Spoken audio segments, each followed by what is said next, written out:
চট্টগ্রামের কর্ণফুলী নদীর দক্ষিণ পাশে কর্ণফুলী থানার অধীন দিয়াং মরিয়ম আশ্রম গির্জাটি চট্টগ্রাম তথা বাংলাদেশের ক্যাথলিক খ্রিস্টানদের জন্য একটি পুণ্যভূমি ও তীর্থস্থান। বঙ্গে খ্রিস্ট বিশ্বাসের গোড়াপত্তনের সাক্ষী ও অগণিত খ্রিস্ট শহীদের সমাধিস্থল এই দিয়াং। 1517 খ্রিস্টাব্দে পর্তুগিজ বণিকগণ সর্বপ্রথম চট্টগ্রামে আসেন এবং দিয়াংয়ে তাদের বসতি স্থাপন করেন। তারাই বঙ্গে প্রথম ক্যাথলিক খ্রিস্টান বিশ্বাসী সমাজ। বাণিজ্যের প্রয়োজনে ক্রমে তারা বঙ্গে স্থায়ী হতে থাকে। চট্টগ্রামে কর্মরত পর্তুগিজ বণিকগণের বিশ্বাসের যত্ন নিতে 1598 খ্রিস্টাব্দে দুইজন Jesuit missionary father Francisco Fernandes ও ফাদার ডোমিঙ্গো ডি সুজা চট্টগ্রামে আসেন। 1600 খ্রিস্টাব্দে দিয়াংয়ে তারা 3200 বর্গফুটের একটি গির্জা নির্মাণ করেন, কিন্তু 1607 খ্রিস্টাব্দে আরাকান রাজার নির্দেশে দিয়াংয়ে অবস্থানরত 600 পর্তুগিজ শিশু, নারী ও পুরুষকে হত্যা করা হয় এবং গির্জাটি ধ্বংস করা হয়। বর্তমান গির্জাঘরটি নির্মাণ করা হয় 2009 খ্রিস্টাব্দে। পিমে সম্প্রদায়ের ইতালিয়ান যাজক ফাদার এজিও মাস্কারেত্তির করা নকশায় তৈরি এই গির্জাঘরটি দিয়াংয়ের ক্যাথলিক খ্রিস্টানগণের মিলনস্থল ও উপাসনার স্থান। দিয়াংয়ে বর্তমানে ক্যাথলিক খ্রিস্ট ভক্তের সংখ্যা খুবই নগণ্য হলেও প্রতি বছর ফেব্রুয়ারি মাসে অনুষ্ঠিত মা মারিয়ার তীর্থ অনুষ্ঠানের সময় এই গির্জাঘরটিতে প্রচুর জনসমাগম হয়। চট্টগ্রামে ক্যাথলিক খ্রিস্টানদের পুণ্যভূমি ও মা মারিয়ার তীর্থস্থান দিয়াং মরিয়ম আশ্রম গির্জাটি বাংলাদেশের ক্যাথলিক খ্রিস্টানদের জন্য বিশেষ তাৎপর্যপূর্ণ গির্জা। ক্যাথলিক খ্রিস্টানদের প্রধান ধর্মগুরু হলেন পোপ লিও চতুর্দশ, যিনি রোমে অবস্থান করেন। সারা পৃথিবীতে ছড়িয়ে ছিটিয়ে থাকা প্রায় 120 কোটিরও বেশি ক্যাথলিক জনগণের যত্নের সুবিধার্থে তিনি বিশপগণকে নিয়োগ দিয়ে থাকেন। এই বিশপগণ একটি নির্দিষ্ট স্থানের খ্রিস্ট ভক্তদের যত্ন নেন এবং সেই অঞ্চলের শিক্ষা, চিকিৎসা ও অর্থনৈতিক উন্নয়নের মাধ্যমে খ্রিস্টের সেবা পৌঁছে দেওয়ার প্রচেষ্টা চালান। এই নির্দিষ্ট স্থানগুলো হচ্ছে এক একটি ডায়োসিস, যেমন বাংলাদেশের চট্টগ্রাম বিভাগের 9টি প্রশাসনিক জেলা নিয়ে গঠিত চট্টগ্রাম ডায়োসিস। এরূপ আরও 7টি ডায়োসিস রয়েছে বাংলাদেশে। প্রতিটি ডায়োসিসে আবার ক্ষুদ্র ক্ষুদ্র অঞ্চল নিয়ে গঠিত হয় এক একটি প্যারিশ। চট্টগ্রাম ডায়োসিসের 11টি প্যারিশের মধ্যে একটি হল দিয়াং মরিয়ম আশ্রম প্যারিশ। দিয়াং প্যারিশ ঐতিহ্যের দিক থেকে অত্যন্ত গুরুত্বপূর্ণ। 500 বছরের পুরনো ইতিহাস ছাড়াও এখানে রয়েছে মা মারিয়ার আশ্রম ও তীর্থস্থান। এই আশ্রমের নামই গির্জাটির নামকরণ করা হয়েছে।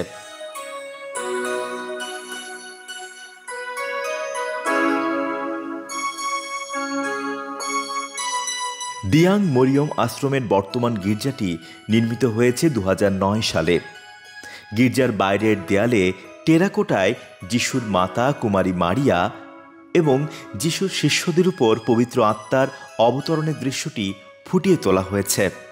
অন্য পাশে মারিয়ার কাছে যিশুর জন্মবার্তা নিয়ে আসা স্বর্গদূতের দৃশ্য। দ্বিতল গির্জা ঘরের নিচতলায় উপাসনার স্থান এবং উপরের তলায় মিলনায়তন। উপাসনালয়ের অভ্যন্তরে অন্যান্য গির্জার মতোই রয়েছে যজ্ঞবেদী, নিয়ম সিন্দুক, মারিয়ার মূর্তি, বাইবেল মঞ্চ। এই গির্জায় একসঙ্গে প্রায় 250 জন মানুষ অংশ নিতে পারে। মরিয়ম আশ্রম দিয়াং এই ধর্মপল্লী এবং প্রতিষ্ঠানটি শুরু হয় মরিয়ম আশ্রমের স্বপ্নদ্রষ্টা ব্রাদার ফ্লেভিয়ান লাপ্রান সিএসসির মধ্য দিয়ে।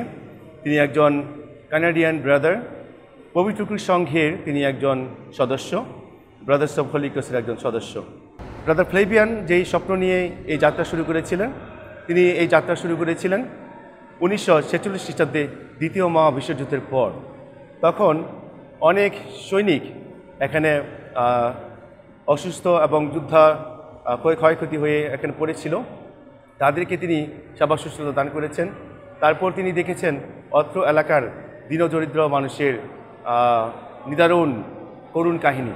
তারপর তার মনের মধ্যেও জাগ্রত হয় কীভাবে এই এলাকার মানুষকে শিক্ষাসেবার মধ্য দিয়ে, চিকিৎসার মধ্য দিয়ে, নৈতিক মূল্যবোধের মধ্য দিয়ে একজন ভালো মানুষ তৈরি করা যায়। ব্রাদার ফ্লেভিয়ানের যে স্বপ্নগুলো ইতিমধ্যে আমি উল্লেখ করেছি, তোর মধ্যে শিক্ষাসেবার মধ্যে তিনি প্রথমত তৈরি করেছিলেন মরিয়ম আশ্রম উচ্চ বিদ্যালয়। 1946 খ্রিস্টাব্দে তিনি মরিয়ম আশ্রম উচ্চ বিদ্যালয় প্রতিষ্ঠা করেন। তারপর এখানকার প্রান্তিক জনগোষ্ঠীর জন্য তিনি তার মন আকুল হয়ে ব্যাকুলিত হয়। সেই প্রান্তিক জনগোষ্ঠীর জন্য তিনি আবার জেলেদের নিয়ে একটা সম্প্রদায় গড়ে তোলেন। তাদের সঙ্গে তিনি মাছ ধরতে যান। স্থানীয় জনগণকে শিক্ষার আলোয় আলোকিত করার পাশাপাশি তাদের যাতে নৈতিক মূল্যবোধ এগুলো জাগরিত হয়, সেজন্য তিনি কিন্তু কাজ করে গিয়েছেন। আমাদের এই দিয়াং ধর্মপল্লী যখন আমরা যেভাবে বলে থাকি, তারপর তিনি দিয়াং ধর্মপল্লী প্রতিষ্ঠার দিকে লক্ষ্য করেছেন। দিয়াং ধর্মপল্লী প্রতিষ্ঠা করার লক্ষ্যে ব্রাদার ফ্লেভিয়ান যেখানে জোর দিয়েছেন মানুষকে খ্রিস্টীয় সেবায় ভালোবাসা, ক্ষমা এবং সবাইকে যাতে কাছে টেনে নেওয়া যায় সেই আদর্শে তিনি সবাইকে শিক্ষিত করেছেন এবং সবাইকে সেই মূল্যবোধ দেওয়ার চেষ্টা করেছেন। আমাদের যুবক যুবতীদের জন্য তার অনেক হৃদয় ব্যাকুলিত হতো। এই যুবক যুবতীদের জন্য ব্রাদার ফ্লেভিয়ান যেটি করেছেন, তিনি সবাইকে তার কাছে টানতেন। কাছে টেনে তাদেরকে তিনি বলতেন, অবশ্যই তোমাকে শিক্ষার আলোয় আলোকিত হতে হবে, তোমাকে মূল্যবোধ সম্পন্ন মানুষ হতে হবে, একজন সুনাগরিক হতে হবে। সেই জন্য দেখা গিয়েছে যে অনেকগুলো কর্মপরিকল্পনা তখন চলতো। যেমন আমাদের এখানে YCS প্রোগ্রাম চলছে, বর্তমানে BCS প্রোগ্রাম চলছে, তারপর ধর্মীয় মূল্যবোধের উপর বিশেষ করে সেমিনার, এগুলোর মধ্য দিয়ে আমাদের এখানে সমাজিক ব্যবস্থাকে অনেক সুন্দরভাবে একটা সুগঠন বা গঠন দান করা হয়ে থাকে। তো সর্বোপরি আমাদের এই দিয়াং ধর্মপল্লী আমরা বলে থাকি এটি হচ্ছে আমাদের একটি বেথলেহেম যেখানে যিশু জন্মগ্রহণ করেছিলেন এবং পুণ্যভূমি, যেখানে অনেক মানুষ শুধুমাত্র তাদের আর্থিক উন্নতি সব কিছু দিয়ে না, কিন্তু আধ্যাত্মিকভাবে তারা অনেকেই স্বাবলম্বী হচ্ছে। মরিয়ম আশ্রম গির্জার নতুন কবরস্থানটি গির্জার পাশে অবস্থিত। 1981 খ্রিস্টাব্দে এই কবরস্থানে সর্বপ্রথম যাকে দাফন করা হয় তিনি হলেন brother Flavian লাপ্লান্তো, CSC, Diyang Mariam আশ্রমের প্রতিষ্ঠাতা ও প্রথম আশ্রম গুরু। তখন থেকেই এই কবরস্থানেই দিয়াংয়ের ক্যাথলিক খ্রিস্ট ভক্তদের সমাহিত করা হয়। দিয়াংয়ের পুরাতন কবরস্থানটি গির্জা হতে অনেকটা দূরে অবস্থিত। এই কবরস্থানটির অস্তিত্ব রয়েছে সেই 1600 খ্রিস্টাব্দ থেকে। 1607 খ্রিস্টাব্দে পুড়িয়ে হত্যা করা 600 নারী পুরুষ শিশুকেও এ স্থানে দাফন করা হয়। 2019 সালে উদযাপন করা চট্টগ্রামে খ্রিস্ট বিশ্বাস আগমনের 500 বর্ষপূর্তি অনুষ্ঠানের সময় এই কবরস্থানটি সংস্কার করা হয়। মা মারিয়ার মা, মুক্তিদাতার জননী, মাকে ছাড়া আমাদের জীবন কখনো একটি মুহূর্তের জন্যে আমরা বাঁচতে পারি না, চলতে পারি না। দীর্ঘ সময় ব্রাদার ফ্লেভিয়ান যখন আশ্রমে প্রার্থনা করতেন, তার হাতে ছিল সর্বদা জপমালা, রোজেরিমালা। প্রতিদিন সন্ধ্যায় আমরা ব্রাদারের সাথে একত্রিত হয়ে মালা প্রার্থনায় অংশ নিতাম। তারপর রুফাস ডিসিলভার সাথে আমরা মা মারিয়াকে নিয়ে প্রতিটি বাড়ি বাড়ি প্রত্যেক বৎসর মে মাসে আমরা জপমালা প্রার্থনার মাধ্যমে প্রতিটি পরিবারের বিশ্বের শান্তি, পরিবারের শান্তি, অসুস্থদের নিরাময়ের জন্য আমরা প্রার্থনা করতাম, এখনও করে যাচ্ছি। সেই প্রচলন এখনও রয়েছে। যিশু যখন আশ্চর্য কাজ করেছেন তখনও কিন্তু মা মারিয়ার ভূমিকা ছিল সর্বপ্রথম। মা মারিয়া বিবাহ বাড়িতে যদি আত্মায় অনুভূতি হয়ে পবিত্র আত্মার প্রেরণায় যদি তার সন্তানকে না বলতেন, হয়তো সেদিন বিবাহ ভোজের কর্তা তিনি হয়তো লজ্জা অপমানে তখন যে কী পরিণতি তার হতো সেটা একবার কল্পনা করা যায় কি। মা মারিয়ার সেই কানানগরের প্রথম বিবাহ বাড়ির যে ভোজের বাণীটি রয়েছে, সেই বাণীটি যদি আমরা প্রতিদিন 2 লাইন পড়ে যদি আমরা চিন্তা করি, আমরা ধ্যান করি, আমাদের প্রত্যেকের জীবনের যত কঠিন অবস্থা আসুক, যতই না বিপদ আসুক, যতই আমরা অসুস্থ হয়ে ভেঙে পড়ি, আমরা রোগশয্যায় শায়িত হই, মা মারিয়া তার পুত্রের কাছে আমাদের অভাব তুলে ধরবেন। মা মারিয়া সৃষ্টির প্রথম জননী, মা মারিয়া মুক্তির আলো। মা মারিয়ার এই মুক্তির আলো নিয়ে আমরা পথ চলব, আমাদের জীবন প্রতি মুহূর্তে সুন্দর হবে এই প্রত্যাশা করি। ক্যাথলিক খ্রিস্ট বিশ্বাসীদের জন্য দিয়াং মরিয়ম আশ্রম একটি গুরুত্বপূর্ণ এবং পবিত্র স্থান। প্রতি বছর সারা দেশ থেকে হাজার হাজার খ্রিস্ট ভক্ত তাদের প্রার্থনা নিবেদন করতে এই আশ্রমে আসেন। এই আশ্রমের সঙ্গে জড়িয়ে রয়েছে একজন সাধু পুরুষের গল্প। ব্রাদার ফ্লেভিয়ান লাপ্লান্তো সিএসসি, যিনি দিয়াংয়ের জেলেদের জীবনযাত্রা পাল্টে দিয়েছেন, অসংখ্য অনাথকে শিক্ষার আলো দিয়েছেন। ব্রাদার ফ্লেভিয়ান লাপ্লান্তো সিএসসি 1976 খ্রিস্টাব্দে দিয়াং পাহাড়ের এই পাদদেশে একটি ছোট্ট কুঁড়েঘরে মা মারিয়ার আশ্রম প্রতিষ্ঠা করেন এবং ধর্মগুরু হিসেবে 1982 খ্রিস্টাব্দ পর্যন্ত আমৃত্যু এই আশ্রমে ধ্যান প্রার্থনায় অতিবাহিত করেন। বর্তমানে প্রতি বছর ফেব্রুয়ারি মাসে সারা বাংলাদেশে খ্রিস্ট ভক্তগণ এই আশ্রমে আসেন। ব্রাদার লাপ্লান্তো সিএসসি, উনি ছিলেন একজন হলি ক্রস সম্প্রদায়ের ব্রাদার। উনি এসেছিলেন আমাদের এইখানে খ্রিস্ট ধর্মে আমরা যারা আছি, আমরা যেন এখানে সবাই একত্রে বসবাস করতে পারি। ওনার স্বপ্ন ছিল এখানে এক সময় গড়ে উঠবে একটি খ্রিস্টীয় সমাজ, গড়ে উঠবে এখানে স্কুল, গড়ে উঠবে টেকনিক্যাল, গড়ে উঠবে হোস্টেল, এখানে হবে তীর্থস্থান। তিনি যা স্বপ্ন দেখেছিলেন আজ সব স্বপ্ন এক এক করে এখানে বাস্তবায়িত হচ্ছে।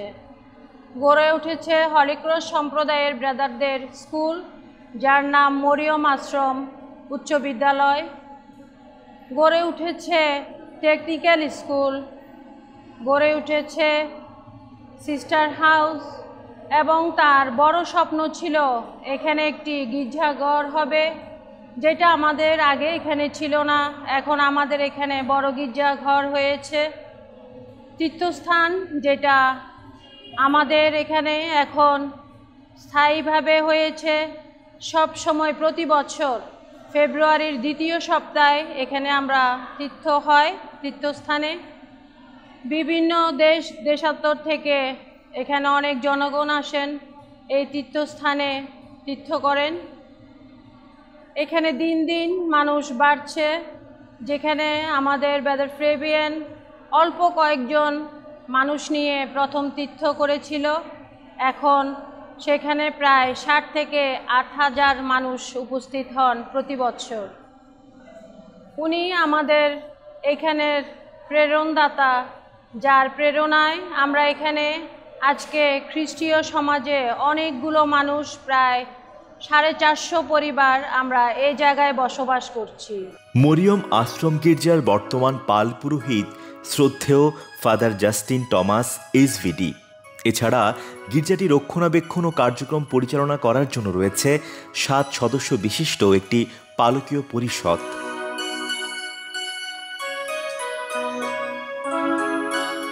প্রতিদিন সকালে এই গির্জায় খ্রিস্টজাগ বা উপাসনা অনুষ্ঠিত হয়। রবিবার দিন সকালে এবং বিকালে খ্রিস্টজাগ অনুষ্ঠিত হয়। খ্রিস্টজাগ ছাড়াও বিভিন্ন সময়ে গির্জায় বিভিন্ন প্রার্থনার অনুষ্ঠানের আয়োজন করা হয়ে থাকে। শিশু, কিশোর, যুবক, বয়সী খ্রিস্ট ভক্তদের জন্য বিশেষ কার্যক্রম থাকে সারা বছর।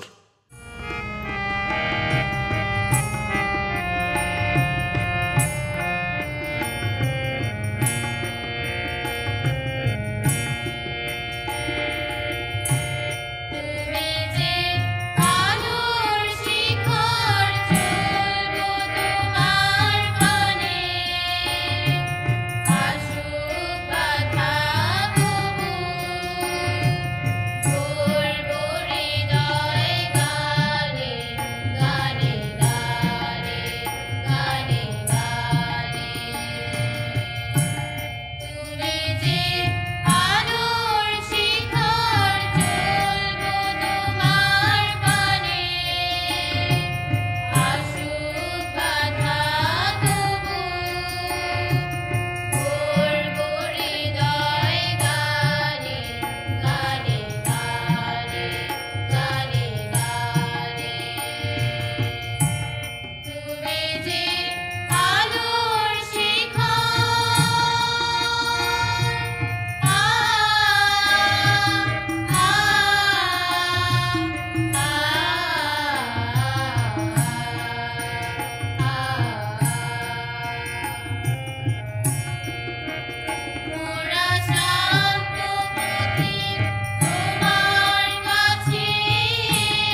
আমি 2023 সাল থেকে এখানে আছি।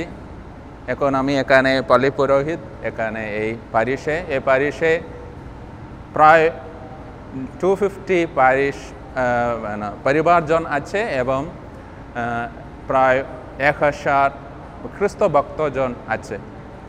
সবাই এখানে খ্রিস্টজাগে অংশগ্রহণ করে। প্রত্যেক দিনে এখানে বিকালে খ্রিস্টজাগ আছে। প্রায় 20-25 জন এখানে প্রত্যেক দিন খ্রিস্টজাগ অংশগ্রহণ করে এবং প্রত্যেক রবিবার এখানে সকালে এবং বিকালে খ্রিস্টজাগ আছে এবং উপাসনা আছে। এই খ্রিস্টজাগে প্রায় সকল খ্রিস্ট ভক্তগণ অংশগ্রহণ করে ঈশ্বরকে আরাধনা করে। ঐতিহ্যবাহী দিয়াং মরিয়ম আশ্রম গির্জাটি বাংলাদেশে খ্রিস্টান সম্প্রদায়ের জন্য একটি গুরুত্বপূর্ণ ও পবিত্র স্থাপনা। 500 বছরের পুরনো ইতিহাস সমৃদ্ধ খ্রিস্ট বিশ্বাসী সমাজ, মা মারিয়ার তীর্থস্থান ও পাহাড়ের পাদদেশে নির্মল পরিবেশে গড়ে তোলা মরিয়ম আশ্রম। এই গির্জাটি সকল ধর্মের মানুষের জন্য একটি দর্শনীয় ও পবিত্র স্থান।